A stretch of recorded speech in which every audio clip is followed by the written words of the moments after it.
Hi friends, আগামীকাল অর্থাৎ 13ই March ধর্মঘট রুখতে, কোন ধর্মঘট না ডিএ ধর্মঘট, ডিএ উপলক্ষে যে ধর্মঘট ডাকা হয়েছে কর্মচারী সংগঠনের পক্ষ থেকে, সেটা রোখার জন্য কিন্তু যে নবান্নের পক্ষ থেকে কড়া একটি নির্দেশ, একটা নোটিফিকেশান প্রকাশ করা হয়েছে। সেটা দেখতেই পাচ্ছেন আপনারা, 12 তারিখ অর্থাৎ আজকে 12ই মার্চ এই নোটিফিকেশান প্রকাশিত হয়েছে। এখানে government of West Bengal finance department এই নোটিফিকেশান মেমোরেন্ডাম জারি করেছে। কড়া ব্যবস্থা নেবে যদি ধর্মঘটের দিন অফিসে উপস্থিত না থাকা হয়।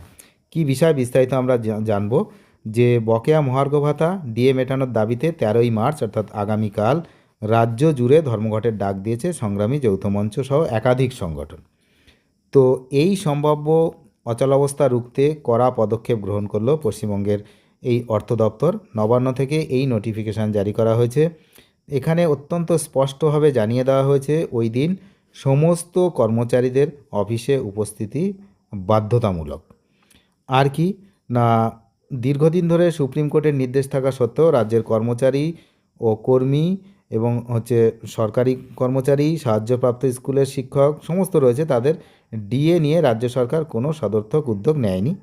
এই বকেয়া মেটানোর দাবিতেই রাজ্য জুড়ে কিন্তু কর্মবিরতির সিদ্ধান্ত নেওয়া হয়েছে।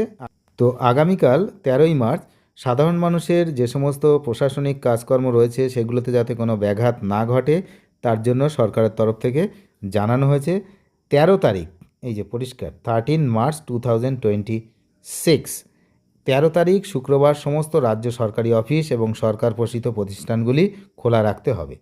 কোনো কর্মীকেই ওই দিন ক্যাজুয়াল লিভও দেওয়া হবে না বা অন্য কোনো অর্ধ দিবস পূর্ণ দিবসের ছুটি কিন্তু দেওয়া হবে না।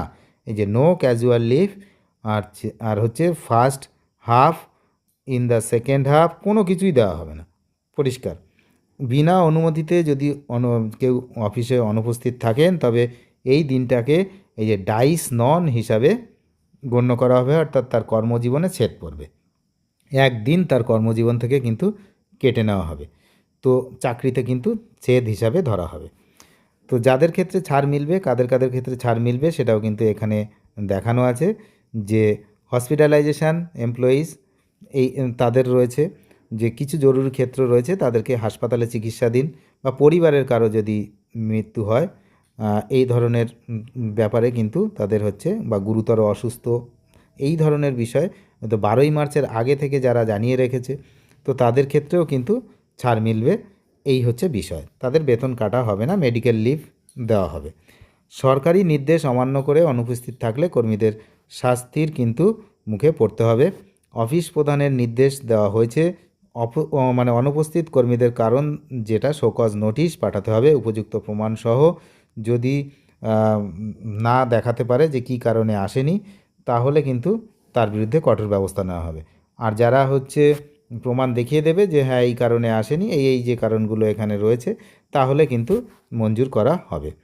তো এই সম্পূর্ণ প্রশাসনিক প্রক্রিয়া আগামী 30শে মার্চ 2026-এর মধ্যে শেষ করে অর্থ দপ্তরে কিন্তু রিপোর্ট দিতে বলা হয়েছে। পুরো বিষয়টা এই বিষয়টা 30শে মার্চ 2026 এর মধ্যে কিন্তু অর্থ দপ্তরে রিপোর্ট দিতে বলা হয়েছে। এই হলো বিষয়বস্তু যে নবান্নর পক্ষ থেকে স্টেপ নেওয়া হয়েছে, যেটা প্রত্যেকবার স্ট্রাইকের সময় কিন্তু নেওয়া হয়। তো এবারও তার বিকল্প কিছু নাই, ওই একই স্টেপ। আগেরবারও আপনারা দেখেছেন এই ডাইস নন কথা তো আর একবার নয়, অনেকবার আপনারা দেখেছেন, সেটাই কিন্তু আবারও জানানো হয়েছে। অনেক ধন্যবাদ শেষ পর্যন্ত দেখার জন্য।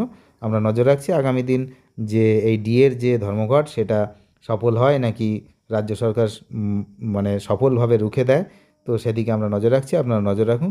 চ্যানেলে যারা নতুন তারা নিয়মিত আপডেট পেতে অবশ্যই চ্যানেলটিকে সাবস্ক্রাইব করে সঙ্গে থাকবেন। ধন্যবাদ।